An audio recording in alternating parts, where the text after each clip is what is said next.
Hello everyone, welcome back to chai with Varsha. एक father को भी गिल्ट होता होगा ना, जब वो अपने बच्चों को बड़े होते हुए नहीं देखता, उनके स्पेशल मोमेंट्स में पार्टिसिपेट नहीं कर पाता। कैसा लगता है उस पिता को जब वो सुबह जल्दी उठ के ऑफिस जा रहा होता है, उसका बच्चा बीमार है लेकिन वो उसके साथ टाइम स्पेंड नहीं कर सकता।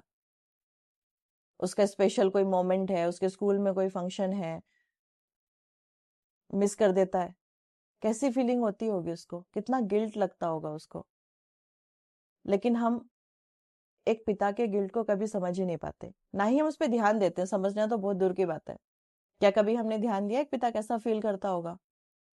हम माँ के गिल्ट को बहुत अच्छे से समझ लेंगे, एक माँ की उसके लिए हम बहुत अच्छे से प्रोटेस्ट भी कर लेंगे। लेकिन एक फादर के लिए कभी हमने कभी सोचा है इस चीज के बारे में कि उसे कैसा लगता है?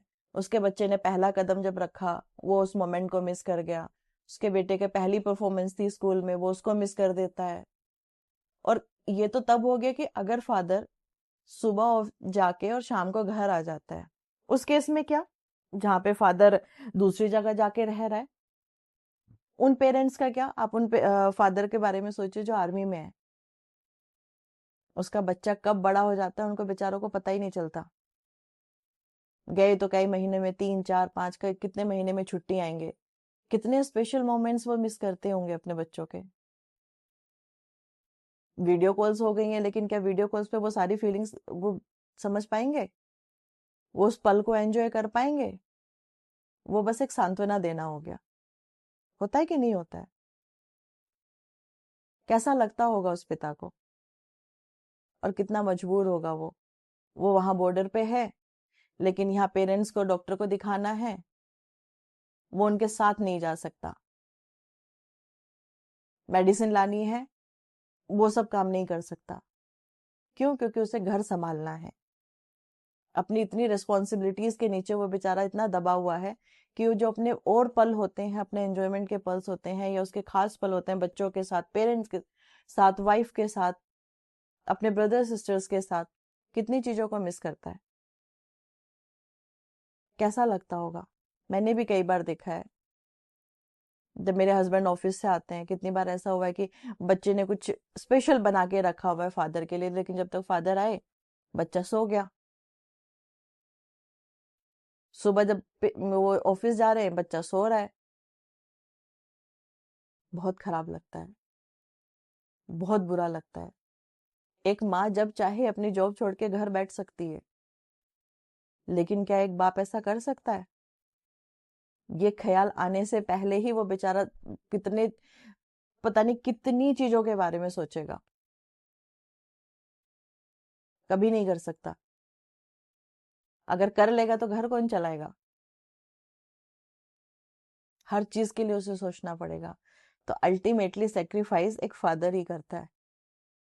मदर का सेक्रीफाइस सबको दिखता है, फादर का नहीं दिखता। बट एक्चुअल में जितना मदर सेक्रीफाइस करती है ना, मुझे ऐसा लगता है कि फादर का बराबर होता है, इनफैक्ट ज्यादा ही होगा।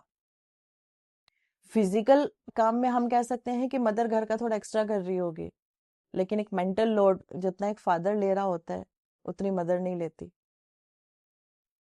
कितने ऐसे बाप हैं जो अपने बच्चों को छोड़ के दूसरी जगह पे जाके जॉब कर रहे हैं, क्योंकि उन्हें अपना घर चलाना है, जिम्मेदारियां निभानी है। होता है ना ऐसा?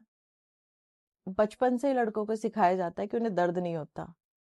वो एक डायलॉग है ना फेमस, मर्द को दर्द नहीं होता। और उस एक सेंटेंस के पीछे वो बेचारे इतने दब जाते हैं कि वो अपना दर्द बयां ही नहीं कर पाते। क्या उनको दुख नहीं होता?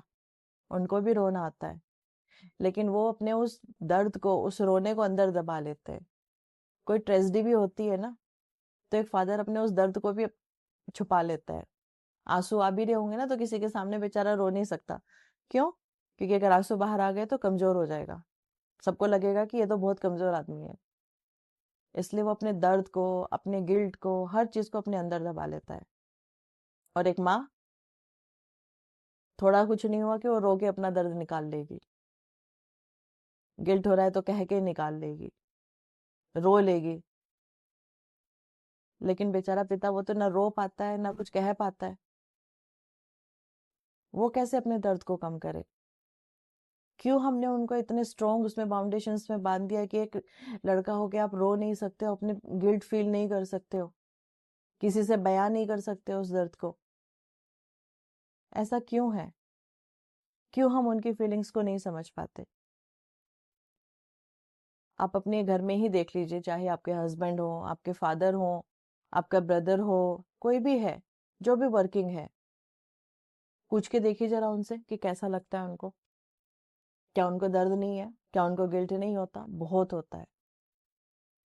पर बचपन से ही उन बेचारों को इस तरीके से कर दिया जाता है कि वो अपना दर्द बयां ही नहीं करेंगे। हमें समझना पड़ेगा अब कि हर बार बेचारा बन के, जैसे हम लोग बोलते हैं ना, औरत को, लड़की को इक्वल राइट्स चाहिए, लेकिन वो इक्वल राइट्स हर जगह होना चाहिए ना फिर। आप तो रोग आके सब कह लेती हैं, वो बेचारे नहीं कह पाते। तो अब आपकी बारी है उनको समझने की। समझिए अपने हस्बैंड की फीलिंग्स को, समझिए अपने पेरेंट्स की फीलिंग्स को, अपने फादर की, अपने फादर इन लॉ की, अपने ब्रदर की, कि क्या क्या सेक्रीफाइस कर रहे हैं वो अपने घर को चलाने के लिए, आपको खुशियां देने के लिए। मुझे आज भी याद है, मैं करीब 6th 7th में रही होंगी। तो मेरा भाई मेरे से छोटा है। जैसे मैं कभी उसको मार देती थी ना, तो वो भी मुझे पलट के मारने की कोशिश करता था।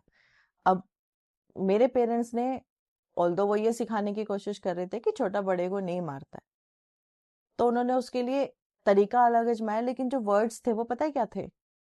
इसने मार दिया तो तेरे दर्द हो गया। मतलब उसको ये बताया गया कि अगर बहन है, लड़की है, ये तुझे मार रही है तो तेरा दर्द नहीं होगा, क्योंकि तू तो लड़का है ना, दर्द नहीं हो सकता। और आज भी मैं कई बार ये चीज फील करती हूँ। कभी सामान उठाना है, आप कहीं जा रहे हो, आप सामान उठा रहे हो, आपके पास लगेज है, तो जो भी आपके साथ में है, हस्बैंड हो, भाई हो, पति हो, वो उस लगेज को कंधों पे भी टांग लेगा, हाथ से भी उठा लेगा, लेकिन आपको एक बार नहीं कहेगा कि इसको उठा के चल लो या सपोर्ट कर दो। भले ही उस पर वो संभल ना रहा हो, ओवरलोड हो रहा हो, कितना भी मेंटल प्रेशर उसके ऊपर आ रखा हो, चाहे वो पेरेंट्स की तकलीफ को लेके हो, बच्चों की पढ़ाई लिखाई को लेके हो, या अपनी वाइफ की परेशानी को लेके हो, वो फिर भी हंसते मुस्कुराते अपना काम करता रहता है और इस कोशिश में लगा होता है कि वो अपनी फैमिली को एक लग्जरियस लाइफ दे सके, एक सुकून भरी लाइफ दे सके। भले ही उसको अपने आप अपने लिए सुकून ना मिले, अपने लिए तो प्यार के दो अच्छे सुकून भरे पल उसे मिल सके, उसकी चाह कभी नहीं रखता वो सिर्फ ये चाहता है कि उसकी फैमिली खुश रहे, उसकी फैमिली एंजॉय कर सके, उसके बच्चे एक लग्जरियस लाइफ जी रहे हो, उसके पेरेंट्स सुख में रह रहे हो। और इन्हीं जिम्मेदारियों को पूरा करते करते करते करते वो बेचारा अपने लिए खुशियों के पल ढूंढना भूल जाता है। तो ये हमारी रिस्पॉन्सिबिलिटी है, as a mother, as a daughter, as a wife, as a sister, कि हम उन, चाहे वो भाई हो, पति हो, पिता हो, या कोई भी है, चाहे आपका बेटा ही है, कि हम कुछ ऐसा करें कि वो बेचारे अपने गिल्ट से थोड़े से बाहर आ सके, उनको भी तो सुकून के पल मिल सके, वो भी खुशियां एंजॉय कर सके। जिम्मेदारियों के बोझ के पीछे उनको इतना मत दबाइए।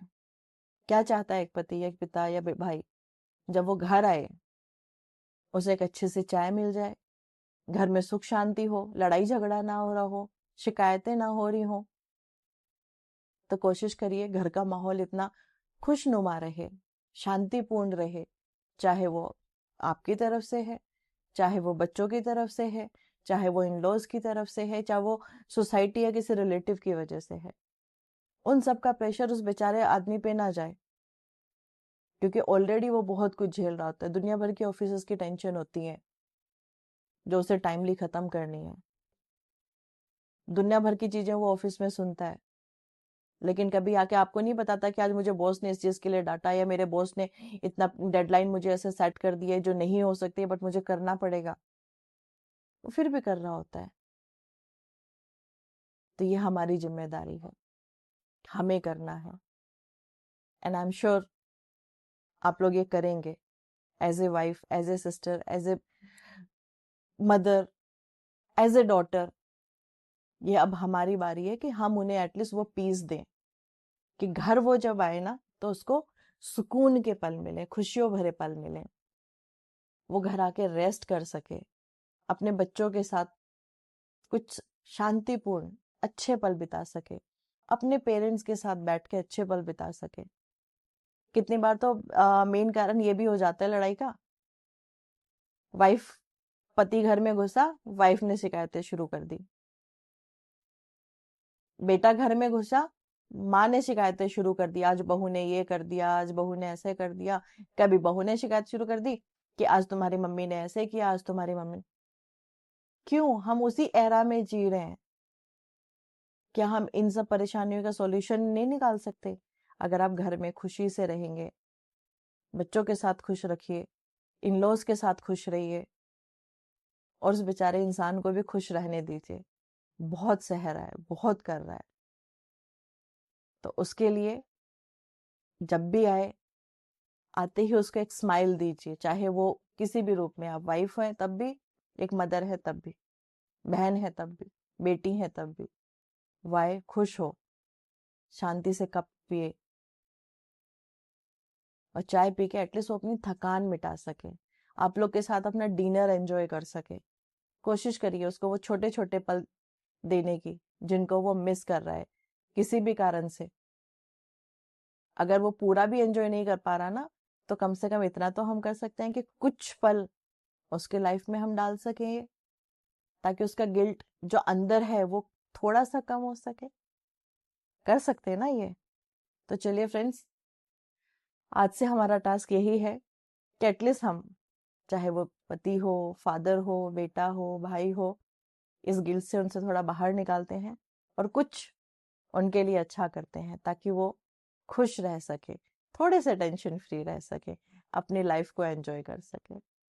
Thank you so much guys. अगर आपको मेरी बात छुई हो, आप एग्री करते हैं सेम पॉइंट से, तो प्लीज वीडियो को लाइक करें, इसको शेयर करें और चैनल को सब्सक्राइब जरूर करें। Thank you so much.